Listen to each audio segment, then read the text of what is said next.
Survive in the crowd.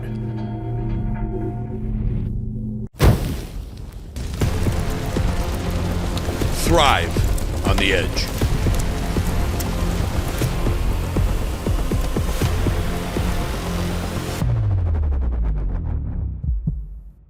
He was the original high-stakes risk taker, a man who built a total empire, lost it all, and clawed his way back from the ashes. Wall Street loved him. Hollywood made him a legend, but the truth is even wilder. On the edge today, the real wolf of Wall Street, Jordan Belfort. This isn't about excess. It's about what happens after the crash. How do you rebuild yourself when your name is infamous and every door appears closed? Because at some point, every man hits a wall. The question is, do you stay down or do you find your edge and rise again? No, this is a great week. We're just really cool. This is what The Edge is all about, folks. This right here, Jordan Belfort, the subject of the movie, The Wolf of Wall Street. You remember Leo DiCaprio? It was just an amazing movie, especially if you grew up wanting to be on Wall Street, wanting to be successful, come from little to no background like I did. It was so aspirational to watch what Jordan Belfort was putting together. In fact, I was on Wall Street. I had made it to the street when Jordan was crushing it at Stratton Oakmont. Let's bring in Jordan Belfort and let's have a conversation with a man who is, like I said, who's had it all. Hollywood made him a legend. Wall Street loved him. Then there was the crash, and now this is the rebuild, and he is rebuilding well. Jordan, really good to have you on. The Edge is focusing on men who've taken it on the chin, got our ass handed to them, got knocked down 1, 2, 10, 20, 100 times and get back up. I don't think anyone in my world epitomizes that resilience than you, sir, right there. What do you attribute that strength of getting back up after you get knocked down so many times? Where did that come from? I think it comes from different places at different times. So I think, I mean, at its very core, I think there was a belief I had that I had what it takes to be massively successful. I never lost that self-belief. And I think if you don't have that belief, you think, oh my God, it's over. I screwed up, my reputation. What am I going to do? People aren't going to accept me. How am I going to make money again? You know, you can very quickly talk yourself into a mindset of inaction, of negativity, of everything that would stop you from coming back from a massive fall. So I think it really starts with self-belief. And in my mind, I was like able, and obviously I was devastated. Of course, I lost everything, right? Not just financially, my reputation, my family for a time, my wife left, I lost everything, right? Hit the absolute bottom, right? But in my own mind, I said, I definitely possess the requisite skills to be incredibly wealthy. I'm a master salesman. I can train salespeople. And as long as you know how to close, you'll always make money. So and in my mind, I never really thought that I would have an issue with money again. Whether I got back to massive sums of wealth or just being rich, okay, I always knew I'd be wealthy. That was part of it. I think that's really important, by the way, because, you know, I was able to look and say, okay, I made huge errors. What were those errors? What was wrong with my values? Was I focused too much on instant gratification? Yes. Okay. Did I lose my moral compass? Yes, but how?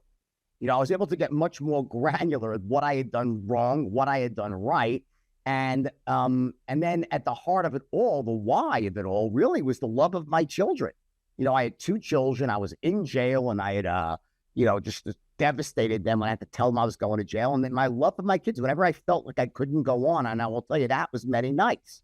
You know, it's not like, oh, yeah, I'm just strong. No, there's many nights where you question, especially in jail, when I was teaching myself how to write, and I wrote the book, The Wolf of Wall Street, right? And it was like this idea that I was going to come back and show my children that their dad was a good man, could do it right, and be a role model to them. And that was really the why that essentially drove me. But again, even deeper than that was a belief that it was possible. And if you lose that self-belief, you have serious issues. Yeah, even after getting knocked down, you still have to believe it. And we talk to so many people who describe that. Like, yeah, they question you, they tell you you're wrong, they write about you horribly, but you still have to have that something inside to pick yourself back up. It might be ego, it might be lack of self-awareness, or it could just be drive to never. For me, it was drive never to be poor again. I grew up poor again. We talked about this. No doubt about that. That's a very good point. I was going to mention ego, by the way, but I think that unfortunate, it takes on the wrong connotation. In other words, it's not ego in a negative way, so to speak.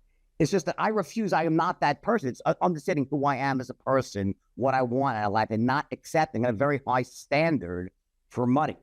Like, I'm not going to live my life being poor. I just won't. I'm willing to do whatever it takes, meaning not break the law, but work 10 times harder than anybody, work smarter, do things that other people will not want to do. Like, for example, one of the mistakes I think many people make, whether it's coming back from failure or simply trying to succeed, is that when they choose their path of success, a certain business, a certain trade, whatever that might be, there's typically going to be a certain required skill at the heart of it that you need to have at the highest possible level.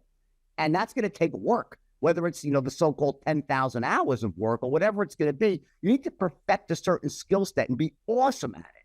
And I think a lot of people miss that step. Like when I wanted to write the book, I spent literally 7 months studying Tom Wolfe, Bonfire of the Vanities, studying Hunter S. Thompson, line by line.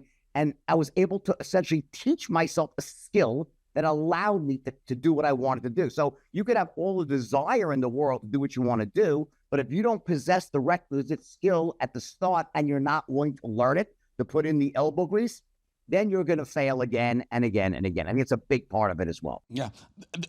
Let's go back to those days. I'm going to say mid-'80s or ballpark. And the reason why I'm saying this is I remember this. So I went from pro baseball, I blew a rotator cuff out, went to the street, went to Wall Street with not a penny to my name. And I remember I went to a trading floor. I started trading energy, and we started to do well. We were energy traders, but we were always looked down upon, frowned on by the Goldman Sachs and the Morgan Stanley, the investment bankers that had gone to Ivy League schools, because we were making money the way they were, same numbers of types of money that they were, without that formal education, so to speak. And they looked down at us. But then I remember there was this company, Stratton Oakmont, and wow, you guys were killing it. You guys were crushing it. And it was almost like we were like you, only we weren't sure what you guys were up to. Tell us about those days where everything's popping. It was the 80s. Everyone was just throwing money at Wall Street, and you were capitalizing.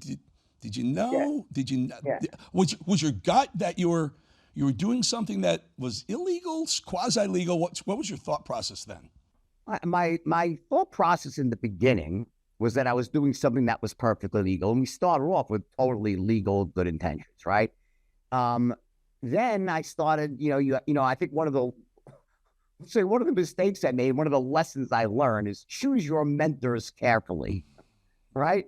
And I had a couple of mentors that were on sort of the darker side of Wall Street. But the fact is that what they were doing was no different than what was happening in every Correct. That is, wait, you're hitting on something so important. Yeah. There are so many things that happen in the financial world, the Wall Street world, that, one little tick to the left or to the right, and you're stepping into perceivably illegal activities, but there's so much shit that goes on that gets completely ignored that would be illegal.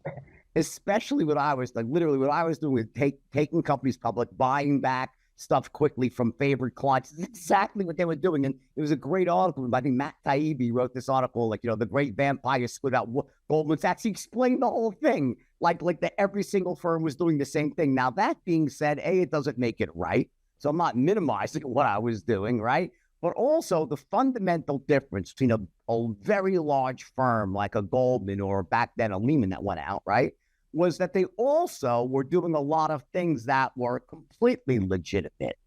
So in other words, they had some parts of their business, like, they're just gigantic scammers, these guys, gigantic at a biblical level, but they serve a very useful function to the economy. And at the end of the day, these smaller firms like a Stratton, we're doing the same thing they're doing, right? But it's smaller, and we don't have the political cover. We don't have the excuse that we're part of the old boy network. And at the end, and then it spiraled. Well, Jordan, you also were messing with their business. You're a small player playing the investment game. maybe taking some liberties, whatever, and they were, the big dogs were going to come after you with anything they could find. Now, maybe, do me a favor though, I'm fascinated by the beginning of Stratton Oakmont.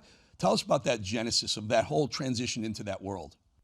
So the beginning was based on an idea that I had. So I'd started off at a big firm, like the movie said, right? And my first day as a broker, the market crashed. That firm went out of business. I couldn't get a job anywhere because Wall Street wasn't hiring after the crash, traditional Wall Street. I answered an ad in the paper and stumbled upon this penny stock firm. And I didn't even know what penny stocks were. I walked in and I was a killer salesperson. I had heard what they were saying at the big firms, and I took that sort of big firm mentality of what they were doing, but I was a much better salesman than they were. And I brought it to the penny stock world and broke all the records in penny stocks, right? After about 4 or 5 months of that, I had the opportunity to open my own firm, and I did that. And I eventually, very quickly, stumbled on this sort of murky middle ground. We weren't selling penny stocks anymore. We started selling $5 to $10 stocks. And instead of calling average moms and pops, and this is the key, by the way, so on Wall Street, they're calling the richest 1%. In the penny stock world, they're calling average moms and pops who have little and no money. So when they'd invest, they put in $500 to $1,000. I said, let's sell $5 to $10 stocks to the richest 1% of Americans. That turned out to be this incredibly lucrative, massive market that no one had really ever gone after before. Morty Davis at D.H. Blair had kind of danced around it, but never done it in an organized way. And then the second part was I invented a system of training salespeople called the straight line system. That allowed these young kids to essentially be able to close at an extremely high level, the richest 1%. And those two things combined, stumbling upon this untapped niche in the market, this $5 to $10 stocks for rich people, and then inventing this new way of teaching salesmen how to close. Those two, it was literally within a matter of days, the thing started sailing off into the stratosphere, and it was like just complete insanity. Tell us, so you're in your late 20s ballpark, right? About during this time. Mid-20s, your mid-20s, all of a sudden, millions are flowing into your account. It's just flowing into your lap. And I was there during this time. Wall Street was just a playground for dudes with money. I mean, anything was at your behest. And I think the movie and your book and the movie capture that amazingly. So you're living full throttle, right, Jordan? You're mid-20s. Nothing can stop you. The yachts, the millions, the madness, really, the drugs. Did you know at that time you were on borrowed time, or did you feel untouchable? No, I felt like at some point I felt like I was in borrowed time. I mean, the human brain is an amazing thing. You can compartmentalize, because you'll drive yourself insane if you sit there and worry all day long. But in the back of my mind, I knew that I was under investigation, and I had this one guy who's now a friend of mine, Agent Coleman. He's retired now, we're friends. We were on the speaking circuit together sometimes. He's a great guy. And, he was just relentlessly going after and just trying to find what we were doing wrong. And frankly, it was very difficult because we weren't doing much wrong. It was like we had one thing we were doing at a certain moment in time, and the rest was like legit. It wasn't like a Bernie Madoff where you go in, you look at the records, oh, there's no stocks. It wasn't like that. It was a legitimate firm doing everything, books and records and trading. It wasn't that. It was just that we literally had this one moment where we were buying back stock in prearranged trades, something called laddering, right? Where you do an IPO and you put friendly people in at the beginning, it ticks up, you buy it back, blah, blah, blah. And that's really... And then there's the pump and dump. The pump and dump stuff is maybe where you got a little bit hooked, which, if people are putting their money... Listen, I'm not defending what happened or the judgments, but there are enough disclosures these days where if you're going to get involved, you should know the risk. Yeah. But go ahead. Let me just say this, right? So, it wasn't a traditional pump and dump, okay? It was a pump and hold it as long as you can. Like we were hoping, I think the one thing the movie really missed is the fact that, we were trying to take shitty companies public. Nothing could be further from the truth. Why on earth would you do that? We made more money on Steve Madden's shoes, a great company, or we had a Ropac Labs. We had 3 or 4 winners that you just make fortunes on, right? Versus the bad ones are a disaster. So it's not like you're trying to buy, let's find some crappy company and take that public so we can dump it. That's not it. It became very difficult to find great companies. And the issue with the pump was that our buying power far exceeded the amount of shares we had to sell. There was mistakes that I made out of inexperience, right?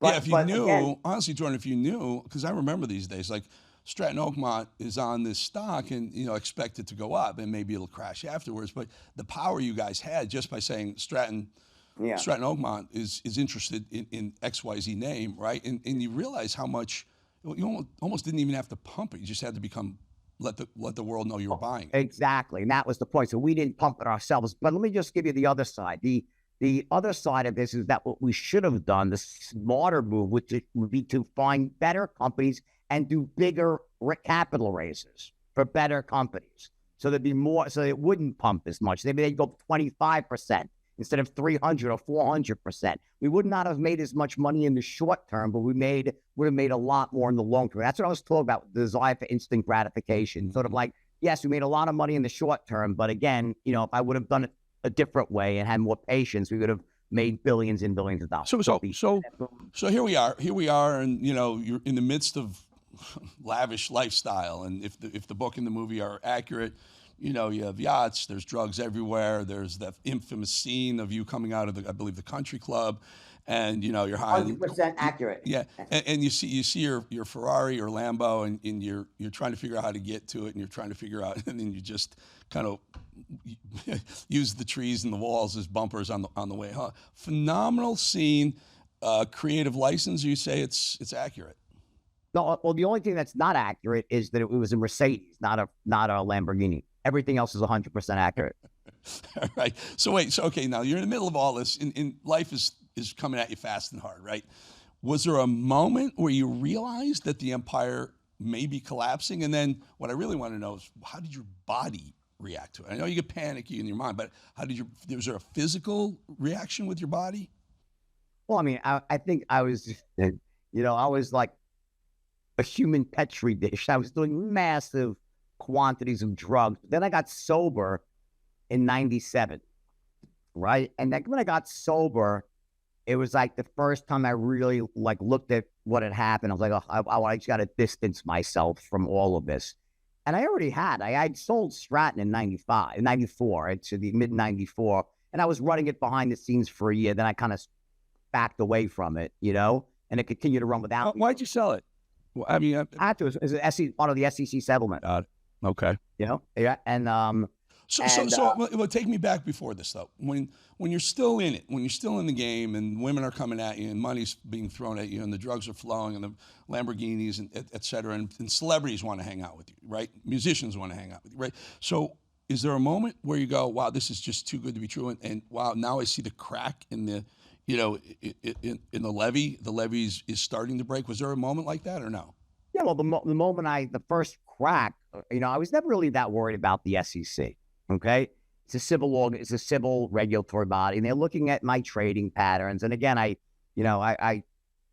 wasn't like we were a Bernie Madoff type of firm. We were just literally, it was very impossible to prove what was going on. It was from a very defined moment in time where something was happening, very difficult to prove for the SEC. But when the U.S. attorney gets involved, now the criminal prosecution comes as a possibility. Suddenly, people are not as loyal anymore. So when the first grand jury subpoena hit, and I heard rumors of an FBI agent knocking on doors, that made me nervous. That was like in 94, midnight, right after I settled with the SEC. I thought I was done, and then I heard about an FBI agent sniffing around. And then that went on for another 4 years of him off and on and off and on. It was just like, so that at that point I knew, and you still convince yourself maybe it'll blow over, maybe it's not going to happen. But, in the back of my mind, I suspected I was in deep shit. And you were. So you go through this. Tell us about going away. Well, I mean, yeah, jail sucks. I wasn't the worst jail in the world. My bunkmate was Tommy Chong, believe it or not, right? And he was there for selling bongs on the internet, as insane as that sounds. And we shared a little cell together. And that's how I started writing. He's like, I would tell him stories, and he's was laughing his ass off of my stories. And he's like, you got to write a book. I'm like, really? Like, you don't think your life is insane because it's yours. So I don't know, it's my life, right? And that was how I started writing when I met Tommy Chong. And I taught myself to write, spending massive amount of time reading other books. I said, Bonfire of the Vanities, Fear and Loathing in Las Vegas. And I modeled those authors, and they deserve a lot of credit. And my writing improved tremendously. And when I got out of jail, I started writing it again from scratch. And over the next 9 months, I wrote the book, The Wolf of Wall Street. And that was the beginning of my comeback. It's just baffling that you end up in a sharing a cell with Tommy Chong. Was there weed inside? Was he able to get weed behind bars? I assume he was. He's a good man, Tommy Chong. We'll leave it at that. All right. So now, the reinvention phase of Jordan Belfort. This is also fascinating to me.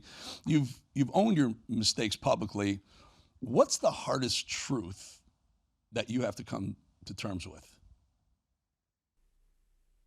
Yeah, I think that people lost money, right? Like, that sucks that people lost money. And people say, oh, it's Wall Street. They even you mentioned it in passing. And they were rich people. I mean, we did not. When I was at Stratton, there were no poor people called. Now, I'm not saying that makes it okay, but it's a lot less worse than calling a multimillionaire who loses a little bit of money compared to a poor person who gets wiped out. We did not do that. And the FBI agent, by the way, confirmed it, that when I was at Stratton, that never happened. It did not happen.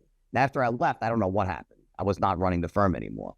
But I guess that was sort of, but it's nonetheless. And again, I don't want to minimize that, but that's always difficult to come to terms with. Now, people got paid back. And there's this thing that they didn't get paid back, which is not true. The number was wildly exaggerated. Okay. Can we talk about that? There's a $100 million judgment against you, right? So go ahead. There's a $100 million judgment, but we disgorged all our assets at the beginning. And after everything was disgorged, they had $457,000 left in the trustee account. They couldn't find any more investors to claim the money.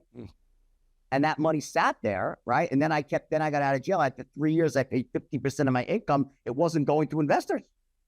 It was just to the government. And then I paid for another, it just ended. I paid like another, God, those millions of dollars, but it wasn't, it was going to, I guess. That's part of the settlement, right? You have to continue to pay restitution to whom, though, if there's not no anymore. more? Not anymore. Okay, go ahead. But I did for 20 years. But it wasn't going to individuals. There were no individuals claiming the money. So you feel they were all made whole, or to I don't know, legally whole? I think a lot of them were very rich and wrote it off on their taxes and didn't even want to deal with it. So where do you think the money went? And we're 20 years. It went to the government. Yeah, but if the settlement was to pay back investors, the government's going to throw it back into the general fund, or they have other SEC. They have the right to take the money and use it for whatever they use it for. I don't know. I tried to find out for years and years and years. And I'm like, you know what? I'm just going to pay it, and I'm just not going to deal with it, And that was my attitude. So I always paid.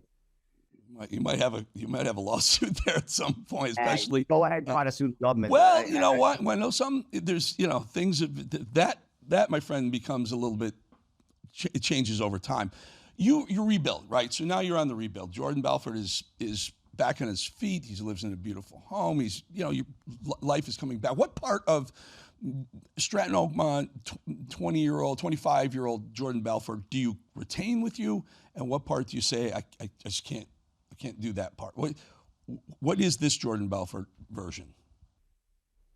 Well, listen, inside of me is I'm the wolf, right? I'm a hungry, driven, loyal person for sure. But I'll never break the law. I'm incredibly careful, and I just don't. I think that the main difference is anytime I'm confronted with anything that's questionable, I don't even go near it, And trust me, people come to me once every few months, some crazy, wacky idea.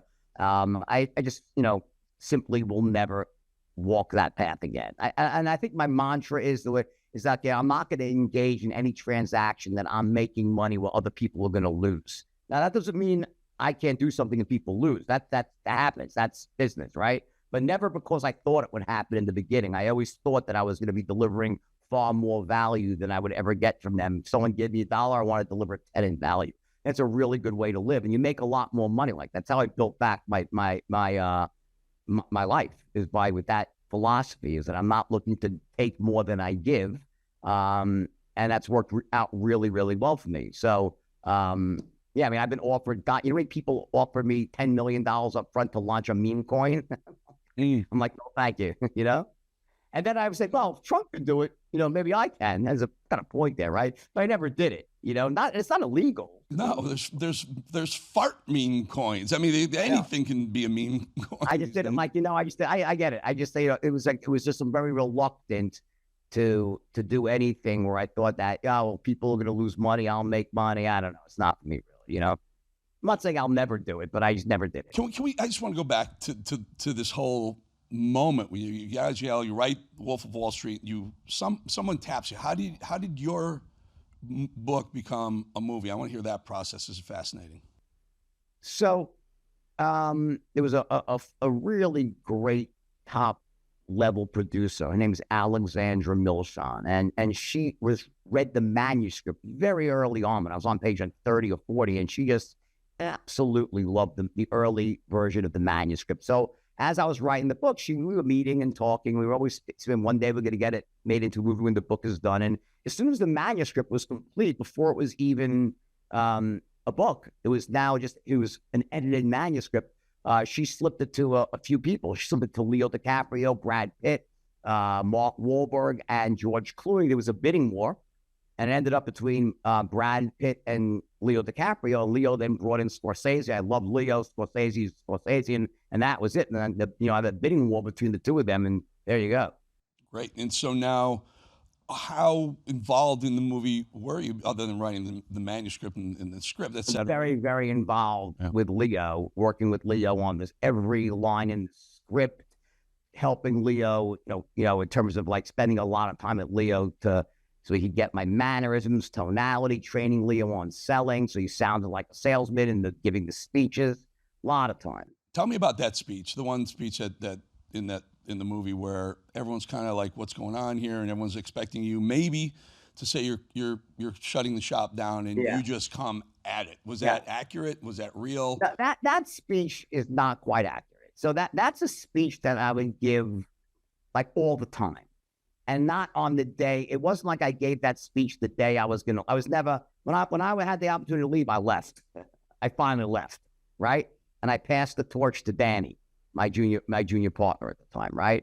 But I used to always give those type of speeches. We're not fucking late. It's gonna, like long before that. So it was an amalgam of a lot of different speeches that were given. That one.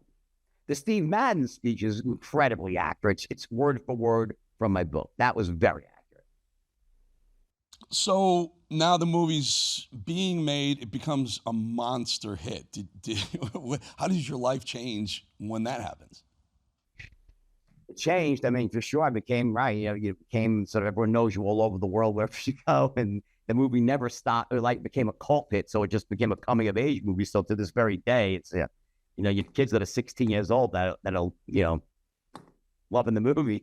Yeah. It's any aspirational kid. I happened to watch Wall Street as a kid. Me too. And it gave me chills in the movie theater. I was dead broke. Chills in the movie theater in Chicago, and I was like, I got to get there at all costs. Me too. That was my inspiration as well. Yeah. And so now you become, in essence, the next version of Michael Douglas in Wall Street, right? You're the wolf. And how funny is that? And okay, so now you're success. Are you hanging out with these Hollywood types, or you call DiCaprio Leo, like is he your pal? Now have you become friends with these folks and Scorsese and others? I'm not Marty's, much more private. Leo, I consider a friend. But honestly, I couldn't really care less about celebrities at all. Zero. I have no attraction to that life. If I'm with them for reasons like I'm with them because we're in a group or something, but I don't like. I'm not like a celebrity name dropper, and I'm not like so I know a lot of my friends love to do that. I just have no interest in that. All right, so now you don't need to be a celebrity. here's the show's the edge, and really the essence of the edge is at some point everyone hits the wall. Everyone finds that moment where you're on the edge or the ledge. You could fall over the side. You can figure it out and rise. Where was your edge? Do you have a moment where you go, "This is my time to shine. This is my moment where I really better perform"? I mean, I wouldn't. It wasn't a moment, you know. I'm always on that edge. You know, I'm like, it's just the way I live, and I'm a highly motivated, driven person who I don't work at all. I never work. If this was work, I wouldn't do it. I love what I do. You know, I don't look at it like work. To me, it's just like my life. It's the fabric of who I am. I don't distinguish it by my business life and my personal life, so to speak. Not obviously my family, the things I love and care about very deeply, but it's not like, I got to go to work today. I'm so upset. You know, I wake up at 6 o'clock in the morning and jump out of bed. You know, I love what I do. All right. So here you are right now, Jordan Belfort, doing very well. Motivational. I talk about motivational speakers. This guy can really put on a speech. What would this Jordan Belfort give advice to 26-year-old Jordan Belfort in the middle of Stratton Oakmont success about power, money, risk, ego? The main thing that I would have told myself back then is you need to control your desire for instant gratification. That you need to slow it down, not slow down success, but slow down trying to make money faster at the expense of building a much more stable foundation that could be far bigger and better and less risky if you delayed things, let's say 6 months, 9. You didn't just try to make every buck and you sort of took a different approach. That will be the main thing I would say. All right. Well, we're gonna let you run, but here very quickly, do you see anyone now that is an up and coming Jordan Belfort? Not really. Thank God. I mean, listen, people come up to me all the time and say, you know, you inspire me, I'm the next. Well, you know, and I think that, listen, there's a lot of amazing qualities that I had, but I really think that you need to temper that. Where you don't want to break the law and get in trouble. It's not worth it. It's like you could take everything I did, but just don't do that last 5% where you step over that line ethically and legally, and you could have the most amazing life in the world. And I'm not going to judge you whether you do drugs or not. It's everyone's personal decision, right? But I had an amazing life. That was a clear error I made, was stepping over the line ethically and legally. And I would never encourage anybody to do that. Never. But the drive, the hard work, the intuition, the inventiveness, the leadership, the motivation, that stuff is all amazing. And learning how to close at the highest levels are integral, mission-critical skills for being successful. I think it's one of the most important things you said. I knew all along that I was able to sell. Once I knew I was able to sell, I was never going to be broke. That is a very important statement you made. Jordan Belfort, we really appreciate your time. Love having you on, and maybe next time we'll do it in studio. We'd love to get you in studio as well. Jordan, good to talk to you, friend. Take care, Val. See you.